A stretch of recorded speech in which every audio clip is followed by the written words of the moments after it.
말씀 듣기 전에 다시 한번 기도하겠습니다. 감사하신 주님, 아담에게 나타나신 하나님께서 노아에게 나타나셨고, 그리고 오랜 세월이 지난 후에 아브라함에게 또 나타나셔서 말씀하셨습니다. 4,000년이 지난 지금까지도 하나님께서는 수많은 사람에게 임하시고 부르시고 약속하시고 믿음의 길을 걷도록 사람들 가운데 역사하셨습니다. 부족한 저희들 또한 이 하나님의 부르심의 한 자리에 있게 하심을 감사를 드립니다. 아직도 하나님의 부르심이 마음에 명확하지 않은 구도자들이 이 자리에 있다면 그분들에게 하나님께서 부르심을 분명히 듣게 해 주시기를 간구합니다. 하나님의 부르심을 받은 아브라함이 어떻게 믿음의 길을 걸어가고 있었는지 저희에게 말씀하시며 저희가 걸어가야 할 길을 아브라함을 통해서 보여주심을 감사합니다.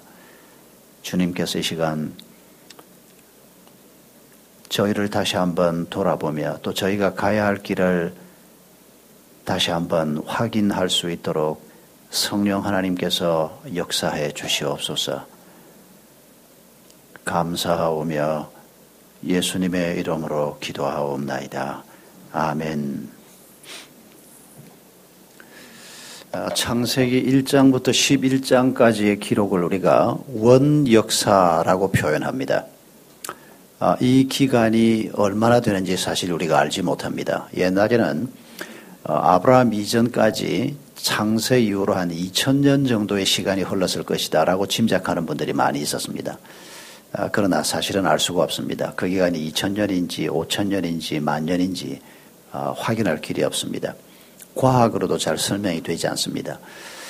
성경에서도 연대를 명확하게 말씀은 하지 않고 천지 창조를 말씀하시고 그리고 지금부터 4000년 전에 아브라함을 부르시기 전까지의 역사를 11장에 모아서 써놓았습니다.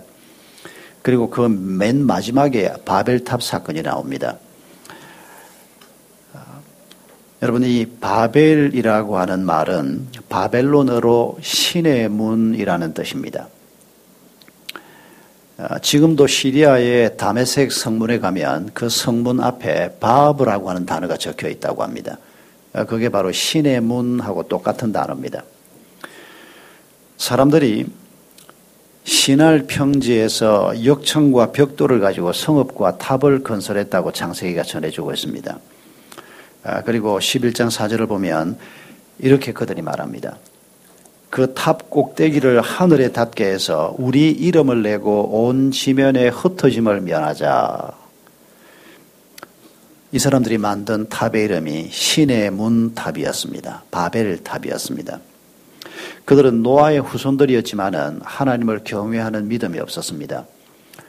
하나님이 그들 마음속에 아주 없었던 것 같지는 않습니다. 하늘 꼭대기에 닿도록 탑을 쌓자라고 하는 것은 이건 분명히 그리고 또 그 탑 이름을 신의 문이라고 부른 것은 분명히 하나님을 향해서 그런데 그 하나님이 원래 하나님의 모습이 아니고 자기들이 조작해낸 하나님, 자기들이 마음대로 조종할 수 있는 어떤 신적인 존재 이런 것들로 많이 변질은 되어 있습니다만은 그들이 하나님에 대한 이런 마음을 가지고 자기들 스스로는 신에게로 가는 문 혹은 자기 스스로 신이 되는 길을 생각하면서 바벨탑을 쌓았는데 그런데 여러분 성경에서 히브리어로 바벨은 혼돈이라는 뜻입니다. 참 하나님께서 이 언어를 가지고 장난치시는 것 같은 그런 느낌이 좀 드는데 바벨론어로 바벨탑을 쌓으면서 우리가 신에게로 간다. 우리가 신이 된다. 이런 야심과 꿈을 가지고 바벨탑을 쌓았는데 하나님께서 그걸 히브리어로 그것은 혼돈일 뿐이다. 이런 의미로 이 이름을 우리에게 전해주고 있는 것입니다. 이 바벨탑 사건으로 지상의 모든 인간들이 흩어지게 됩니다. 그때 우리 한국말도 생겨난 것으로 보입니다. 저 위에서 누가 어이 물 좀 줘 그러는데 와주세요 이런 식으로 말입니다. 막 언어가 막 헷갈려 가지고 그때 분명히 한국말도 그 자리에 한 자리 차지했던 것으로 보입니다. 아니면 그 후에 이 언어가 자꾸 진화를 하면서 생긴 언어일 수도 있습니다만은 여러분 이 기가 막힌 상황에서 바벨탑 사건으로 인류 역사가 또 한 번 일단락이 됩니다. 바벨탑 사건은 아담 하와가 선악과를 따먹은 사건하고 아주 비슷합니다. 자기들 스스로의 힘으로 신이 되고자 하고 자기들이 원하는 방식으로 신적인 존재가 되고자 하는 이게 바로 창세기 3장 5절에 나오는 하나님처럼 되고자 했던 아담 하와의 모습과 아주 흡사합니다. 그러나 그것은 혼돈일 뿐이고 하나님께서 아담 하와의 후손들을 노아 때 와서 홍수로 진멸했던 것처럼 사실 이 사람들을 진멸해도 마땅할 죄가 가득한 그런 상황이었지만은 하나님은 노아에게 약속한 대로 사람들을 진멸하지 않고 그냥 버려두시고 아브라함을 부르심으로 새로운 역사를 시작하신 것입니다. 그리고 아브라함이 살았던 때보다 500년이 더 지난 후에 지금부터 3500년 전에 400여 년 이집트의 노예로 있던 아브라함의 후손들을 하나님께서 빼내셨습니다. 그리고 시내산 기슭에 갖다 놓았습니다. 그리고 그들이 지금 가나안으로 가고 있는데 그 시내산 기슭에 머물고 있는 동안에 하나님께서 바로 이 창세기, 출애굽기, 레위기, 민수기, 신명기 말씀을 주신 것으로 생각이 됩니다. 지금 하나님께서 아브라함의 후손들에게 500년 전 너희 조상 아브라함을 내가 불렀다. 내가 그에게 이게 믿음의 길이다라고 가르치려고 하는 것이 무엇인지 너희가 다시 한번 잘 들어봐라. 하나님께서 이런 마음을 가지고 창세기 얘기를 그리고 아브라함의 얘기를 500년 후에 사람들에게 지금 전하고 있는 것입니다. 그리고 이 말씀을 기록해서 수천 년이 지나는 동안에 여러분 이 말씀들이 3,500년 동안 보존된다는 것이 그게 얼마나 엄청난 일인가를 한번 생각해 보십시오. 기록들이 500년 600년, 1000년만 가도 엄청나다고 얘기하는데 이 기록들이 3500년 동안 보존이 돼서 오늘 내 손에까지 들어와 있습니다. 우리가 걸어가야 할 길도 아브라함의 믿음의 후손으로서 동일한 길이기 때문입니다. 여러분, 하나님이 아브라함을 부르시는 이 첫 장면을 통해서 아브라함이 그리고 이스라엘 백성들이 그리고 오늘 새 이스라엘로 부름을 받은 우리가 걸어가야 할 믿음의 길이 어떤 것인지 하나님이 뭘 가르치는지 함께 좀 생각해 보려고 합니다. 세 가지를 생각하려고 합니다. 첫째는 우리의 신앙생활은 하나님의 부르심으로 시작해서 약속의 말씀을 붙잡고 길을 걸어가는 것입니다. 하나님께서 갈대아 우르에 있던 아브라함을 불러내셨습니다. 그에게 오셔서 말씀하셨습니다. 그리고 지금 이 말씀을 이스라엘 백성들에게 또 들려주고 그 후대 사람들에게도 계속 이 말씀을 들려주고 있습니다. 여러분, 하나님께서는 아담에게도 오셔서 말씀하셨고 노아에게도 오셔서 말씀하셨고 시대마다 사람들에게 오셔서 그들을 부르시고 말씀하셨습니다. 예수님이 오신 이후에도 예수님께서 사람들을 부르시는 감격적인 장면들이 성경에 여러 번 기록되어 있습니다. 그중에서 저는 예수님께서 삭개오를 부르시던 장면이 늘 마음속에 큰 감동으로 남아 있습니다. 예수님이 3년 공생애를 마치고 마지막으로 예루살렘으로 가실 때 여리고를 들르셨습니다. 여리고는 예루살렘에서 동쪽편으로 한 20km 정도 떨어져 있는 도시입니다. 삭개오는 그 도시에 살고 있던 세관장이었습니다. 유력한 사람이었습니다. 공부도 많이 한 사람입니다. 그러나 도덕적으로는 욕을 먹고 있는 사람입니다. 로마 권력의 앞제비가 돼서 세금을 걷어서 그걸 착복을 하는, 그래서 세리들은 그 당시에 부자들이었고 민중들로부터 비난을 많이 받는 사람들이었습니다. 이 삭개오가 예수님을 언제부터 어떻게 알았는지 성경은 설명하지는 않습니다. 그러나 지난 3년 동안 예수님의 이름은 이 팔레스틴 땅을 진동시켰던 이름입니다. 들판에서 설교를 할 때 수만 명이 모여서 예수님의 설교를 들으려고 했다. 누가복음에 보면 숫자가 수만이라고 기록이 나옵니다. 삭개오가 예수님을 몰랐을 리가 없습니다. 혹 그동안에 예수님이 예루살렘을 여러 번 왔다 가셨으니까 한 번쯤은 예수님의 설교를 들었을 가능성도 있습니다. 아무튼 예수님이 자기 마을을 지나간다는 얘기를 듣고 삭개오는 그 예수님을 한번 보기를 원했습니다. 그래서 예수님이 예루살렘으로 가는 그 길가 어느 지점에 서서 예수님을 보기를 원했는데 사람이 많고 자기는 키가 작아서 뽕나무 위로 올라갔습니다. 여러분, 삭개오가 젊은 청년이 아닙니다. 나이가 좀 든 중년 이상의 사람입니다. 한 50이 넘은 사람이 나무 위로 올라가는 게 쉽습니까? 50이 넘은 사람은 어렵다는 거 압니다. 그 쉽게 올라가고 쉽게 내려올 수 있는 게 아닙니다. 더군다나 이 사람은 그 사회에서 힘께나 쓴다는 유지입니다. 그가 뽕나무 위에 올라가서 예수님을 한번 보고 싶다. 그 마음이 어떤 마음인지 우리가 조금은 짐작할 수 있습니다. 예수님에 대한 사모하는 마음이 있는 겁니다. 예수님이 저 먼 곳에서부터 이렇게 천천히 다가오고 있는 모습을 뽕나무 위에서 삭개오가 보고 있었을 겁니다. 그리고 자기 앞을 지나서 예루살렘 방향으로 갈 것을 생각하고 바라보고 있는데 그 예수님이 뽕나무 앞에서 걸음을 멈추었습니다. 그리고 삭개오를 바라보시면서 삭개오야 라고 이름을 부르셨습니다. 여러분, 삭개오가 얼마나 놀랐겠습니까? 예수님하고 한 번도 만난 적이 없습니다. 그 유명한 예수님이, 그 유명한 랍비인 이분이 자기의 이름을 알 거라고 상상도 하지는 못했습니다. 그때 삭개오가 뽕나무 위에서 떨어지지 않았을까 싶은데 성경에 떨어졌다는 얘기는 없습니다. 그리고 그 삭개오에게 주님이 말씀하십니다. 오늘 밤 내가 너희 집에서 꼭 묵어야겠다. 반드시 내가 너희 집에서 오늘 하룻밤 유해야 되겠다. 그리고 삭개오가 어떻게 변화되는가를 성경이 설명을 합니다. 여러분, 하나님께서 이렇게 수많은 사람들에게 오셔서 말씀하시고 이름을 불러주시고 우리를 깨우치시고 하나님이 우리의 유일한 구원주이심을 알게 하셨습니다. 여러분은 어떻게 하나님의 부르심을 받았습니까? 아직도 하나님이 나를 부르셨다라고 하는 확신이 마음속에 없는 분들은 이 하나님의 음성을 다시 한번 확신할 수 있기를 바랍니다. 저는 초등학교 3학년 때 고등학생이던 형님이 교회 가자 그랬습니다. 저를 보고는 누가 교회 오라는 사람도 없고 전도한 사람도 없었습니다. 그런데 고등학생이던 형님을 누가 전도를 해가지고 형님이 주일날 교회 가기로 약속을 했는데 아마 그 전도한 사람이 좀 게을러가지고 우리 형님을 집으로 데리러 와야 하는데 그래야 이 사람을 데리고 교회 안 가본 사람은 교회 문 들어서기를 굉장히 힘들어 하거든요. 그럼 우리 형님이 쉽게 갔을 텐데 이 게으른 전도자가 우리 형님을 집으로 데리고 오진 않았고 교회에서 만나기로 약속을 하고 그러니까 우리 형님이 혼자 가기가 쭈빗쭈빗하니까 초등학생이던 날 보고 야, 교회 혼자 가기 그런데 같이 가자.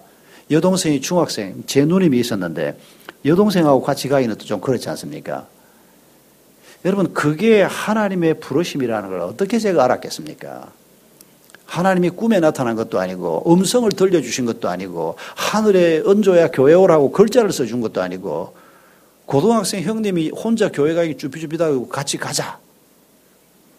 근데 그렇게 해서 나간 교회인데 지금까지 다니고 있습니다.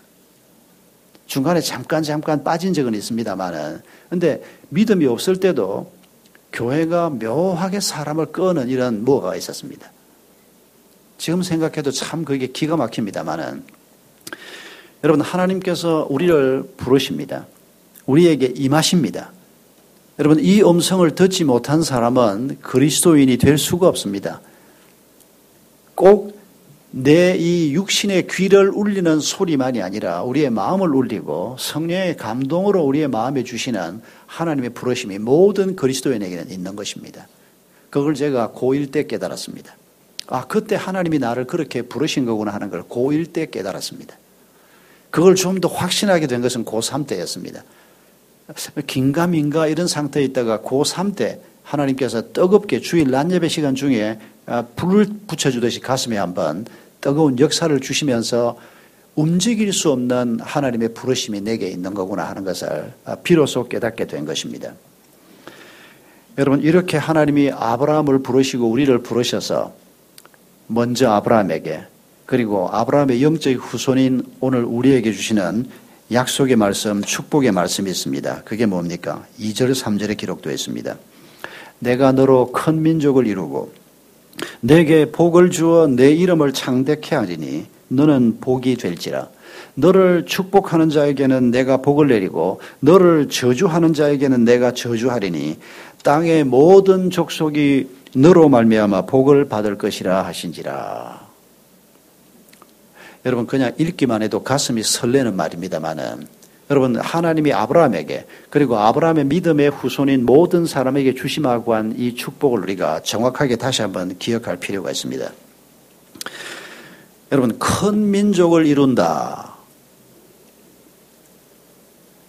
여러분 아이 많이 낳아야 됩니다.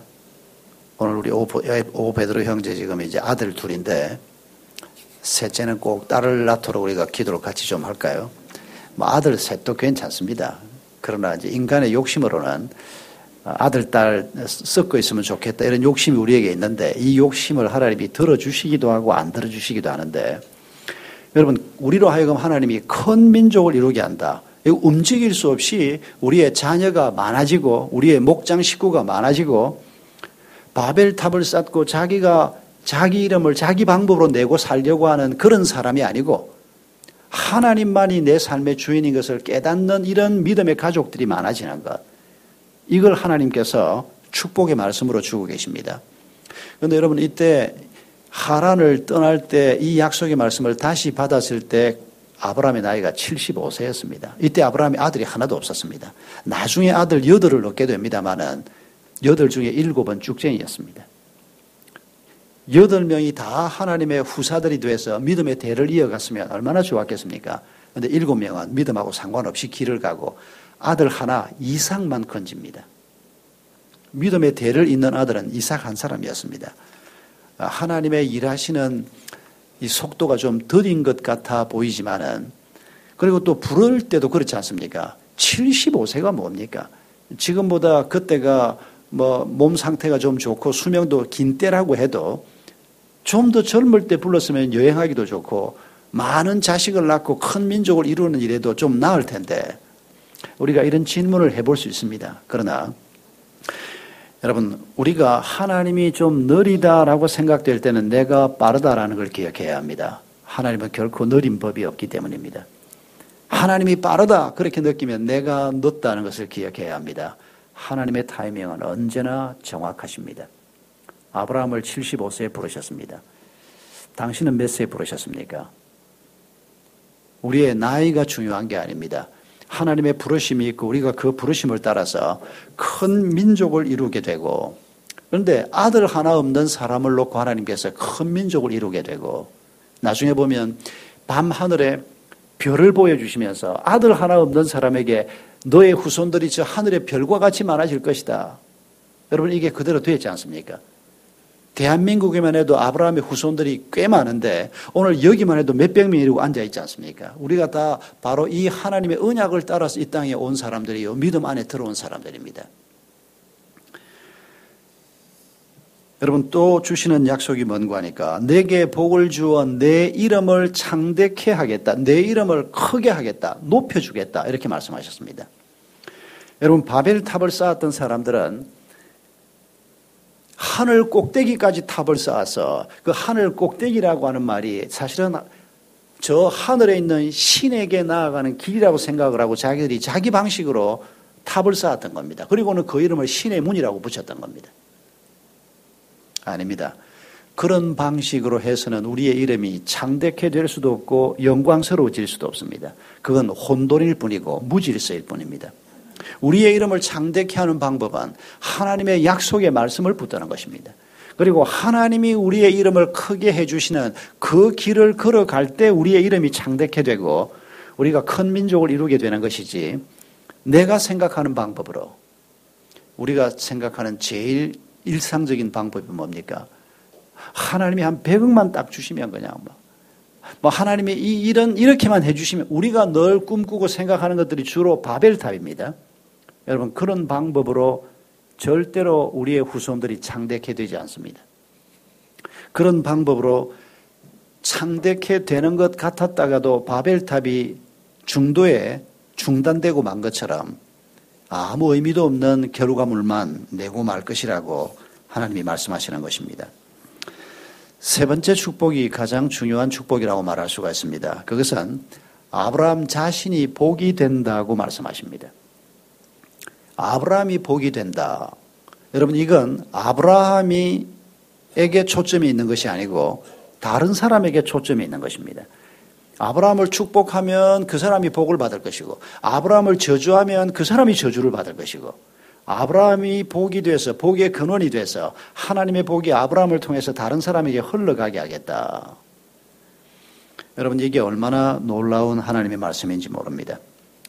우리는 내가 하나님의 복을 누리는 것에 관심이 많습니다만 그 정도 축복으로 머물지 말고 나를 통해서 하나님의 큰 은혜가, 하나님의 축복이 수많은 사람에게로 흘러가는 복의 근원이 된다. 가까이에는 내 배우자에게, 가까이에는 내 자식에게, 내 주변 사람들에게 이 하나님의 축복이 계속 흘러내려 간다.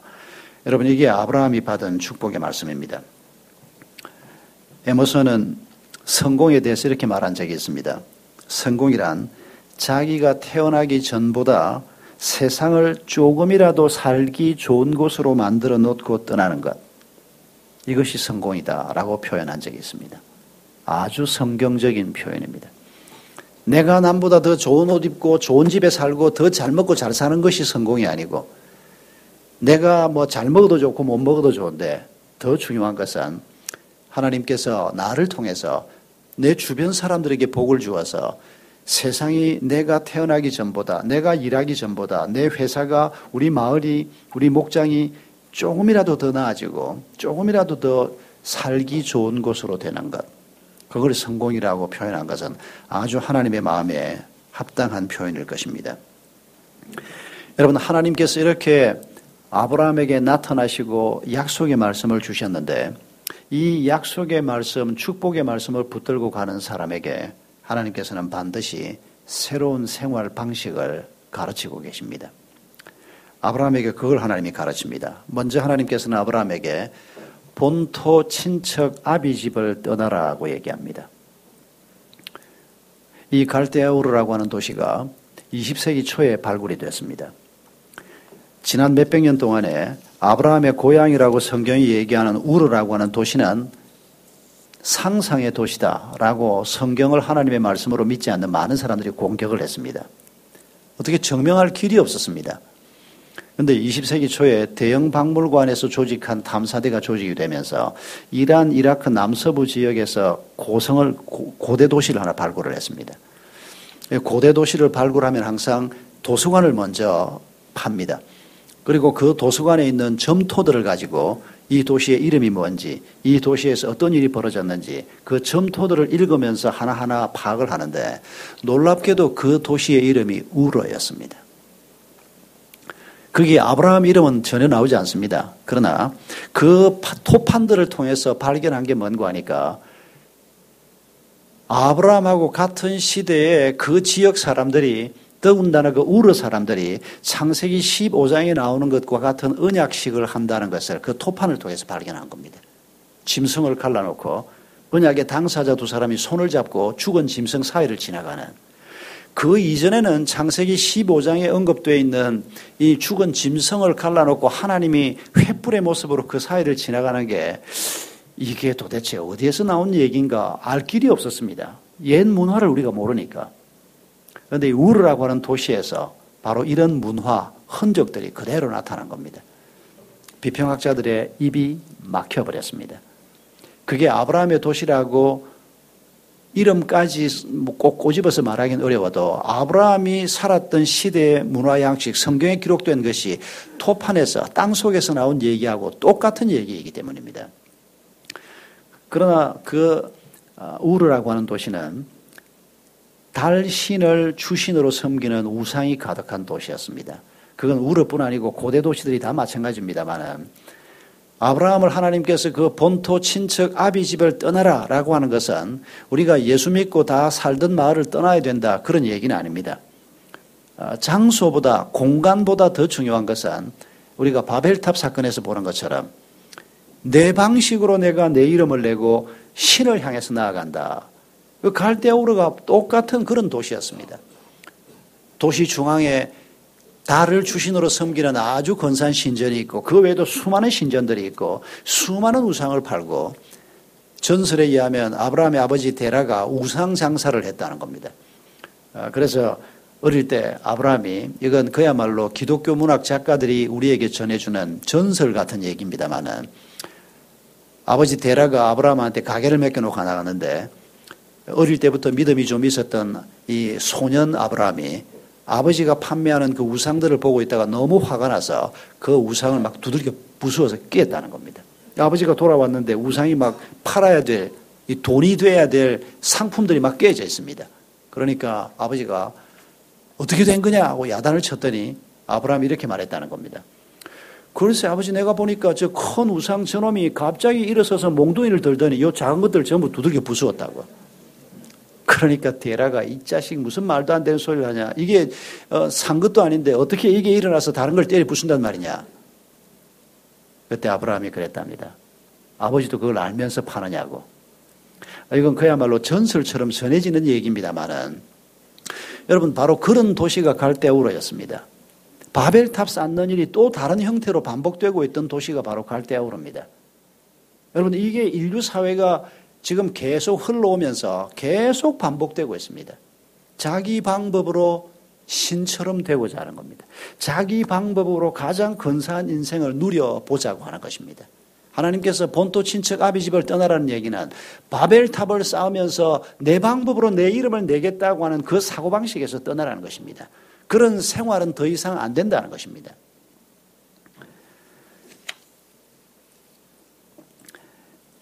그들이 갈대아우르를 떠나서 하란까지 왔는데 놀랍게도 그때 아버지 데라도 같이 왔습니다. 조카롯도 물론 포함되어 있었습니다만은, 근데 하란에서 더 이상 움직이지 않았습니다. 고고학자들의 설명에 의하면 이 하란은 갈대아우르를 포함한 그 고대 메소포타미아 문명이 이 한 문명권을 형성하는 마지막 지역이라는 겁니다.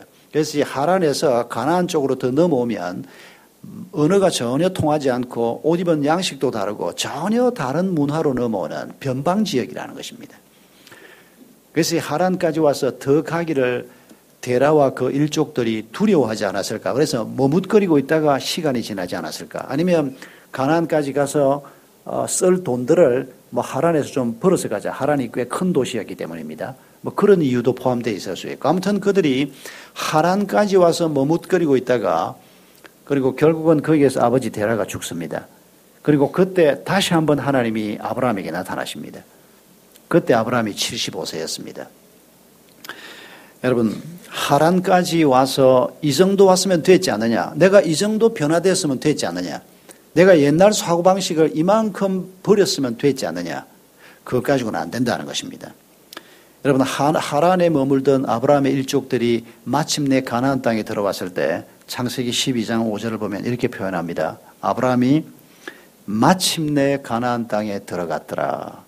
여러분, 그 마침내라고 하는 표현이 뭘 의미하는 겁니까? 하나님께서 아브라함이 가나안 땅으로 들어가기를 기다리고 지켜보고 계셨다는 것입니다.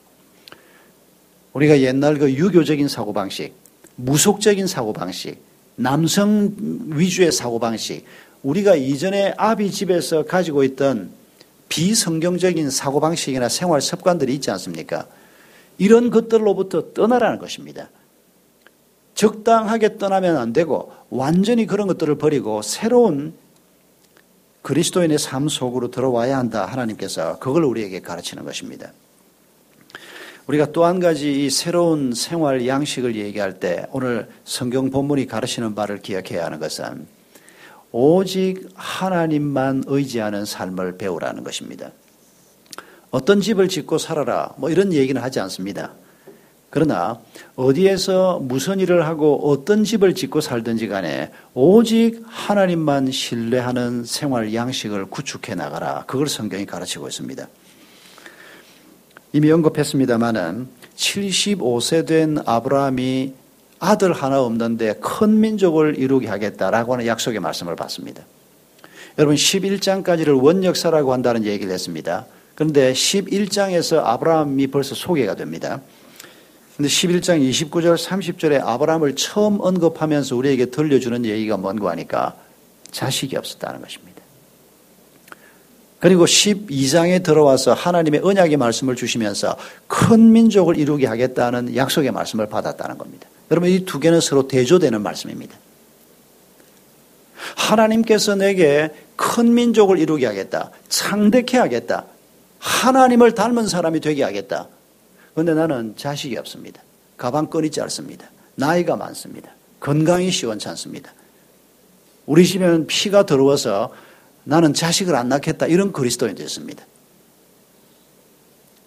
우리가 가지고 있는 여러 가지 문제들을 생각을 할 때 그게 나이가 75세건 혹은 자식이 없는 문제이건 간에 모두 다 우리에게 이런 문제들이 다 있습니다. 하나님이 주신 약속의 말씀을 바라볼 때 이건 도무지 그대로 받아들이기 어려운, 그러나 하나님께서는 우리에게 이 약속의 말씀을 붙들고 나아가라고 말씀하고 있습니다. 오직 하나님만 신뢰하라는 것입니다. 아브라함이 가나안 땅에 살고 있는데 기근이 들었습니다. 여러분, 하나님의 자녀들이 하나님의 약속의 말씀을 붙들고 길을 걸어가는데도 교통사고도 나고 병도 드는 거 아시죠? 이거 오해하시는 분들이 있습니다. 아주 심하게 오해하는 교회도 있습니다. 심지어 목사님까지 나서서 오해하는, 막 오해를 증폭시키는 교회가 있습니다. 환자가 생기면 목사님이 신방을 가서 어떻게 하는 거 하니까 당신이 하나님 앞에 무슨 죄를 지었길래 이런 수술을 받는 이런 중대한 일이 벌어졌냐? 회개해라. 목사님이 계속해서 환자만 생기면 그러니까 교인들이 그렇게 크지 않은 교회인데 제가 집회를 갔던 교회 얘기입니다. 목사님한테 안 알리는 겁니다. 환자가 생기거나 가정에 어려운 문제가 생기면 자기 교회 식구들한테는 안 알리는 겁니다. 이건 또 무슨 일이 생겼냐 회개하라 이런 말을 들을 게 뻔하니까. 그런데 도움은 받고 싶은데 자기 교회 식구들은 도움을 못 받고. 그러니까 친구 교회 목사님을 초청을 하고 친구 교회 장로님을 초청을 하고 그 교회 풍지박산 났습니다. 제가 집회하고 얼마 후에 소식을 들었는데 그 교회가 완전히 엉망진창이 되어버렸습니다. 잘못된 가르침 위에 교회를 세워가면 그렇게 될 수밖에 없습니다. 여러분, 아브라함이 하나님의 약속의 말씀을 따라서 가나안 땅에 왔는데도 그 땅에 기근이 들었습니다. 아니, 하나님이 약속의 땅에 들어온 자기 백성에게 왜 어려운 문제가 생기게 하냐? 그런 소리 하는 게 아닙니다. 여러분, 우리가 이 땅에서 편안하게 살다 가는 것이 우리를 부르신 하나님의 목적이 아니기 때문입니다. 어려운 문제는 생기게 되어 있습니다. 어려운 문제가 생길 때 회개해라. 다른 사람에게는 적용하지 말고 나 자신에게만 적용하십시다. 꼭 우리가 잘 못해서 어려운 문제가 생기는 건 아닙니다. 그러나 어려운 문제가 생겼을 때 혹시 내가 하나님 앞에 회개해야 할 것이 있나 이렇게 자기를 되돌아보는 것은 대단히 건강한 태도입니다. 그러나 다른 사람에게 심지어 배우자라도 당신 뭘 잘못했길래 감기가 이렇게 심하게 걸려서 그런 소리는 입 밖에도 내지 마십시오. 그건 아주 잘못된 생각입니다. 내게만 적용하십시오. 그리고 저 사람이 뭔가 좀 회개해야 될 게 있다 싶으면 우리가 기도하는 거지, 우리가 그렇게 함부로 그런 남을 정죄하는 말을 함부로 하면 그건 하나님 앞에 죄를 범하기가 아주 쉽습니다. 기근이 왔을 때 아브라함이 애굽으로 갑니다. 애굽은 기근이 별로 없고 항상 먹을 것이 풍부한 그런 곳이었습니다. 그런데 이 기근 때문에 이집트 새로운 땅으로 가려고 하니까 아내가 너무 이쁜 게 문제가 됩니다. 여러분, 아내가 이쁜 게 축복입니까? 저주입니까? 남편이 능력이 있고 남편이 잘생기고 남편이 성품이 좋은 게 아내에게 축복입니까? 저주입니까? 저주일 수가 없습니다. 그런데 아내가 이쁘도 이건 너무 지나치게 이뻐가지고 바로가 이 여자를 취합니다. 여러분, 이 상황을 하나님께서 500년이 지나고 이스라엘 백성들에게 들려주는 이유가 뭡니까? 그리고 오늘 우리에게까지 이 얘기를 들려주는 이유가 무엇입니까? 어려움이 온다는 것입니다. 그런데 그 어려움이 왔을 때 하나님의 도우심을 통해서 우리가 문제를 극복해야지 인간적인 방법으로 나가면 안 된다는 겁니다. 이 여자가 너무 이쁘니까 남편이다 그러면 나를 죽이고 이 여자를 빼앗으려고 하는 사람이 있을지 모른다. 그러니까 남편이라 그러지 말고 오빠라고 하자. 여러분, 이 거짓말 때문에 낭패를 당하게 됩니다. 하나님께서는 아브라함과 사라를 통해서 자녀를 주고 그 자녀가 믿음의 대를 이어가는 자녀가 되기를 원했습니다. 그런데 이 하나님의 계획이 아브라함의 거짓말 때문에 무산되는 상황에 이르게 된 겁니다. 애굽에서 그냥 힘 있는 사람 정도가 아니고 왕이 바로가 나서서 사라를 아내로 취하겠다고. 여러분 이때 사라가 60대 중반을 넘어섰습니다. 그때의 수명을 생각하면 지금의 한 40대 한 초중반쯤 되는 여성의 외모를 가지고 있다고 생각하면 좀 납득은 됩니다. 여러분 아브라함이 어떻게 할 길이 없었습니다. CBS에서 바로 이 장면을 가지고 만든 드라마를 제가 본 적이 있는데 그때 아브라함이 아내를 보내고 난 다음에 어쩔 줄 몰라 하면서 밤에 잠을 자지 못하고 왕궁 주변을 배회하는 이런 드라마를 만들어서 한번 방영하는 걸 본 적이 있는데 사실은 그때 상황을 정확하게 알 수는 없습니다. 저는 아브라함이 이때만 해도 믿음이 어리니까 왕이 이제 자기 여동생이라고 하는 자기 아내를 데려가면서 많은 것을 몸값으로 주었습니다. 종도 주고 짐승도 주고 이때 아브라함이 부자가 됩니다. 이걸 또 다 가지고 갑니다. 또 돌려주지도 않고. 그때 혹시 아브라함이 여보 어차피 당신이 내 여동생인 것도 사실이니까 나하고 살았던 건 다 잊어버리고 우리 이 부족을 위해서 당신이 희생하고 그냥 가서 거기 가서 후궁돼서 잘 살아라 그러고 보내지 않았을까 이런 생각도 해보는데 이게 사실이 아니면 제가 천국 가서 아브라함한테 한 대 맞을 수도 있습니다만은 아무튼 이때 아브라함이 참 믿음이 어린 사람이었습니다. 그 상황을 어떻게 할 수가 없었습니다. 우리도 다 경험하지 않습니까? 우리가 어떤 상황이 벌어졌을 때 믿음이 부족해서 어떻게 대처를 제대로 하지를 못해서 아이한테 오히려 상처를 입히기도 하고 내가 잘못해놓고 배우자한테 상처를 입히기도 하고 결국 하나님이 직접 나서십니다. 결국 욕본 사람은 바로가 됩니다. 아무 잘못도 행하지 않았습니다. 적어도 그 시절의 법과 상식을 가지고 얘기하면 바로는 아무 잘못 행하지 않았습니다. 그냥 이쁜 여자가 있었고 남편이 없는 사람이고 자기가 아내로 맡겠다. 일부 다처 제도가 횡행하고 있던 그 시대 이건 문제거리가 아니었는데도 아브라함의 거짓말 때문에 바로의 집에 큰 재앙이 임했다고 말합니다. 여러분 아브라함이 이런 경험을 하면서 그의 마음속에 깊이 새겨야 하는 교훈이 무엇이었겠습니까? 어떤 문제 앞에서도 하나님만 의지하고 길을 가야 한다. 여러분 이 교훈을 이보다 더 절실하게 받을 수 있는 기회가 언제 또 있었겠습니까? 이런 아브라함과 대조하면서 롯 얘기를 우리에게 들려줍니다. 여러분 롯은 삼촌 아브라함을 따라서 가나안까지 왔습니다. 이거 쉬운 결정이 아니었을 겁니다. 분명히 믿음 있는 사람이고 그리고 베드로후서 2장을 보면 이 롯을 의인이라고 기록하고 있습니다. 롯은 분명히 믿음 있는 사람이었습니다. 그런데 롯과 아브라함의 차이는 뭔가 하니까 시작할 때는 비슷했는데 아브라함은 점점 하나님을 배워가고 믿음이 자라가고 하나님이 그에게 주시는 새로운 삶의 양식을 만들어 갈 줄 아는 사람이었습니다. 그런데 롯은 그러지 못했습니다. 믿음이 있었음에도 불구하고 먼저 삼촌하고 사이에 문제가 생길 때 족장인 삼촌이 너희 놈 나가 그러고 쫓아내면 꼼짝 못하고 쫓겨나는 겁니다. 그냥. 그런데 족장인 삼촌이 너가 동쪽으로 갈래 서쪽으로 갈래 어느 쪽으로 갈래 그럴 때 이 사람이 건강하고 정상적인 사람 같았으면 아유 삼촌 내가 어떻게 선택을 하겠습니까? 저는 그저 어디든지 가서 살 테니까 삼촌이 알아서 하십시오. 그게 당연한 일입니다. 그게 부족의 추장과 같고 왕과 같은 존재인 삼촌에게 당연히 해야 할 태도입니다. 그런데 삼촌이 그렇게 말한다고 소알 쪽에 보니까 물이 넉넉하고 목축하게 좋은 곳이 있다고 자기가 그쪽으로 가겠다고 합니다.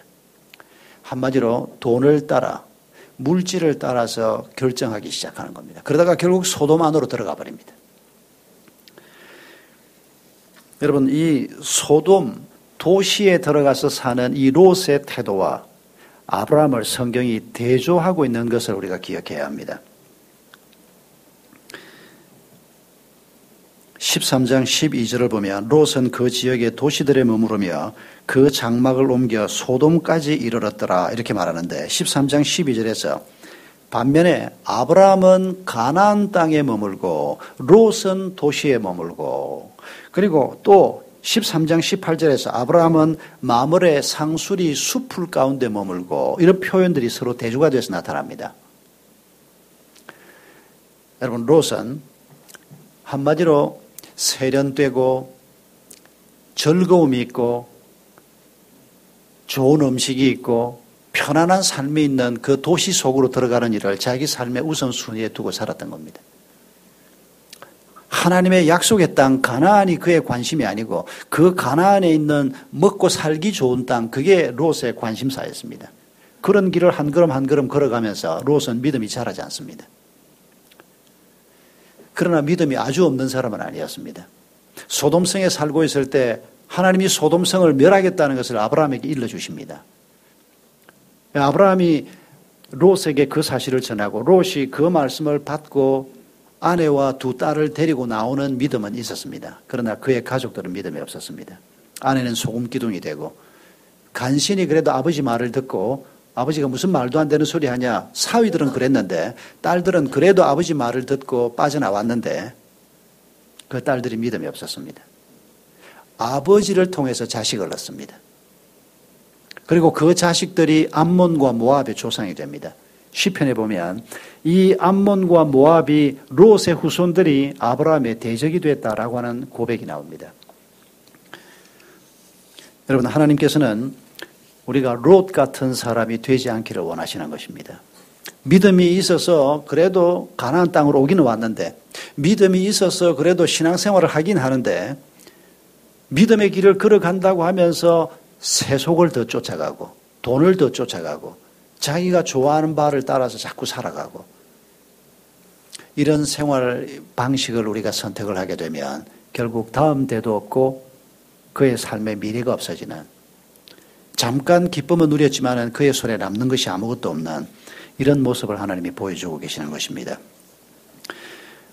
우리가 마지막으로 한 가지 더 기억해야 할 것은 어떻게 이런 새로운 생활 양식, 이런 생활 방식을 계속해서 배워갈 수 있을까? 아브라함을 부르신 사건에서 우리가 두 가지를 발견할 수 있습니다. 첫 번째는 바른 예배자가 되는 것입니다. 하나님께서 이 창세기 1장부터 11장까지의 기록과 그리고 12장부터 아브라함의 생애를 우리에게 소개하면서 예배 혹은 제사의 문제를 어떻게 다루고 있나를 우리가 주의 깊게 살펴볼 필요가 있습니다. 제사 때문에 순교자가 나왔습니다. 여러분 아벨이 하나님 앞에 하나님이 받으시는 제사를 드렸다는 것 때문에 죽음을 당했습니다. 이런 질문을 우리가 해볼 수 없겠습니까? 형이 믿음이 없는 사람이라는 것을 아벨이 모르지 않았을 겁니다. 자기가 하나님이 받으실 만한 제사를 드리는 것을 형이 싫어한다는 것을 그가 모르지 않았을 것입니다. 형 때문에 그 제사를 좀 적당하게 할 수 없었을까요? 아벨을 놓고 우리가 이런 질문을 해볼 수 있습니다. 아벨이 결국은 하나님 앞에 바른 예배를 드리는 문제 때문에 다른 사람도 아니고 형손의 죽음을 당하는 순교자가 됐습니다. 노아가 방주에 나와서 제일 먼저 한 일이 뭐였다고 성경이 말합니까? 하나님 앞에 제단을 쌓는 일이었다고 얘기합니다. 아브라함이 가나안에 도착해서 제일 먼저 뭐를 했다고요? 약속의 말씀을 받은 후에 제단을 쌓았습니다. 그 철을 옮기면서 거기에서 또 제단을 쌓고 하나님의 이름을 불렀다고 성경이 말합니다.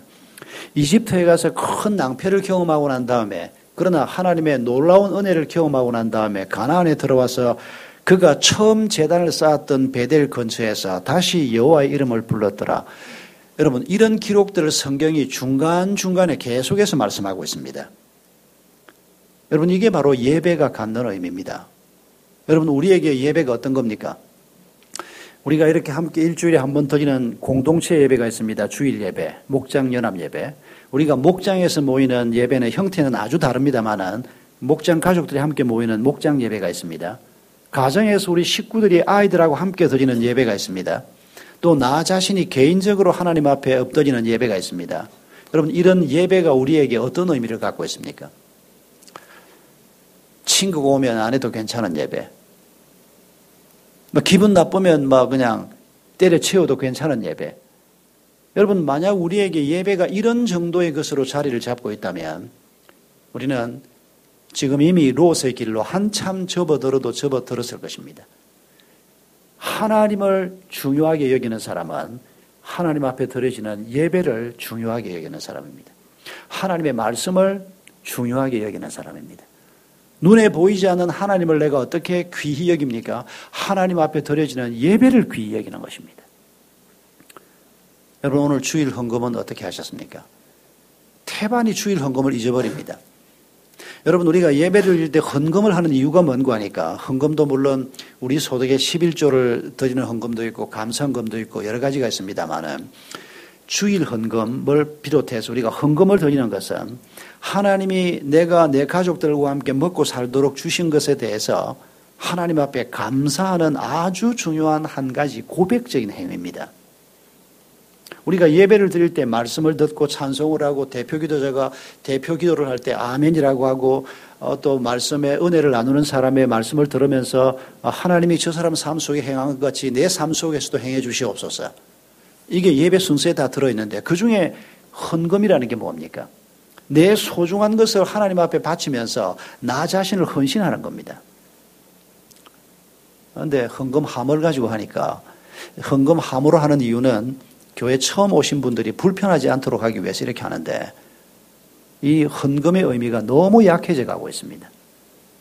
이거 다시 우리가 하나님 앞에 헌금 순서를 다시 한번 옛날 구식으로 말입니다. 그래서 내가 준비한 헌금을 순서 중에 하나님 앞에 바쳐드리는 이런 방식으로 다시 돌아가야 되는 거 아닌가 이런 고민을 많이 해보게 됩니다. 이게 예배 순서 중에서 굉장히 중요한 순서이기 때문입니다. 어떤 분들은 제가 어릴 때 저희 교회 집사님 얘기입니다만은 새돈이 옛날에 흔치 않으니까 토요일 저녁만 되면 그 집사님은 자기 집에 아이들 줄 헌금하고 그 다음날 쓸 헌금을 전부 대리미질을 해가지고 아주 새돈으로 만들어서 아이들 헌금 주고 항상 토요일마다 그걸 준비하는 집사님이 있었습니다. 하나를 보면 열을 난다고 그분이 하나님 앞에 헌신하는 삶을 살기 위해서 얼마나 성실하게 살았던 집사님인가 하는 기억이 지금도 납니다. 여러분 우리가 예배자가 된다는 말은 그 예배를 받으시는 하나님을 기억한다는 말이고 그리고 그 하나님과 더불어 가는 길을 연습하는 총체적인 훈련이 예배를 통해서 이루어지는 겁니다. 예배가 망가지면 다 무너진다고 생각해도 과언이 아닙니다.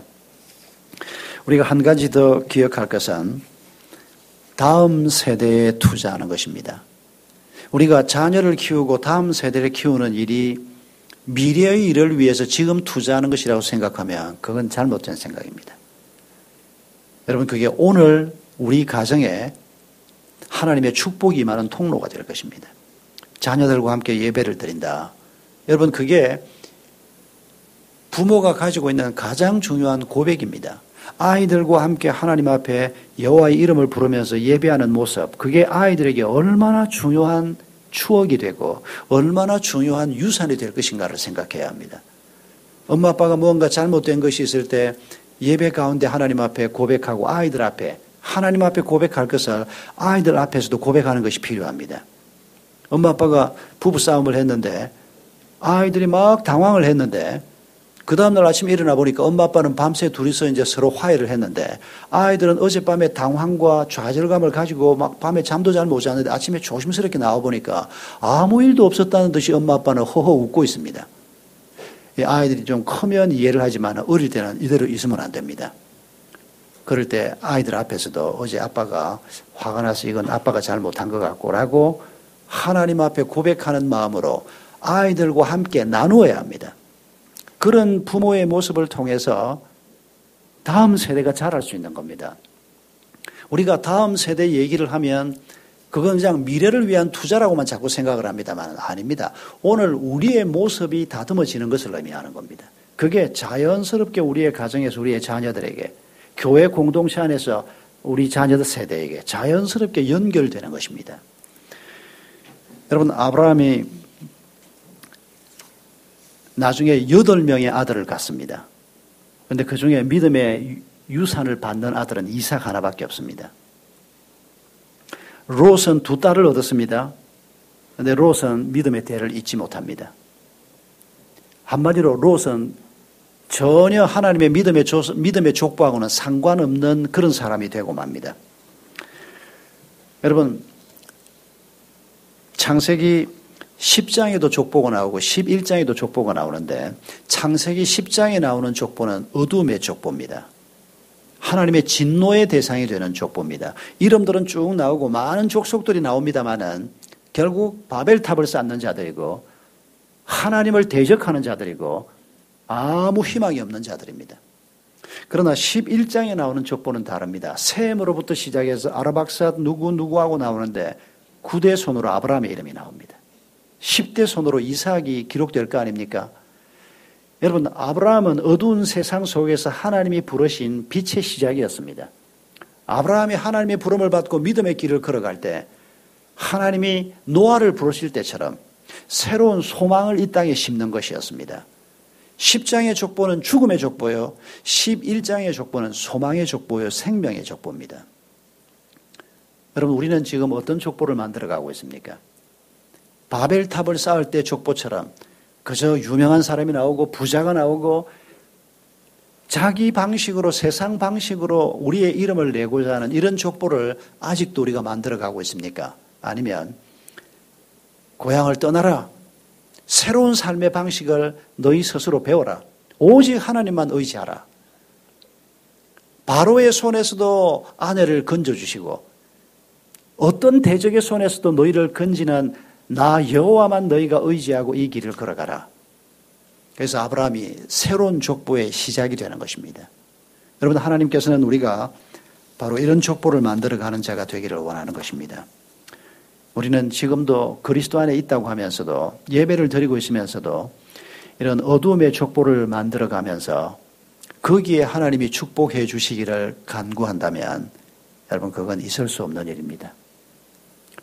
우리가 본토 친척 아비 집을 떠나야 합니다. 바벨탑 쌓기를 멈추어야 합니다. 하나님 앞에 바른 예배자가 되고 하나님이 주시는 삶의 방식을 배워가야 합니다. 아브라함이 바로 이런 삶의 길을 한 걸음 한 걸음 배워가는 첫머리 12장 얘기를 우리가 오늘 읽으면서 우리가 오늘 하나님 앞에 다시 한번 결단하십시다. 하나님, 이 길을 걸어가겠습니다. 어떤 역경과 어려움이 있어도 오직 하나님만 의지하고 하나님이 말씀하시는 그리스도인의 삶, 그런 삶의 방식을 배우면서 한 걸음 한 걸음 이 길을 가겠습니다. 저를 붙들어 주십시오. 우리의 자녀를 붙들어 주시고 우리의 다음 세대를 붙들어 주옵소서. 우리가 이런 마음으로 오늘도 우리가 함께 이 길을 가기를 원합니다. 너의 가는 길에 주의 평강이 있으리. 여러분, 이 찬송의 의미를 우리가 다시 한번 마음에 새깁시다. 이런 하나님의 부르심에 대한 응답을 가지고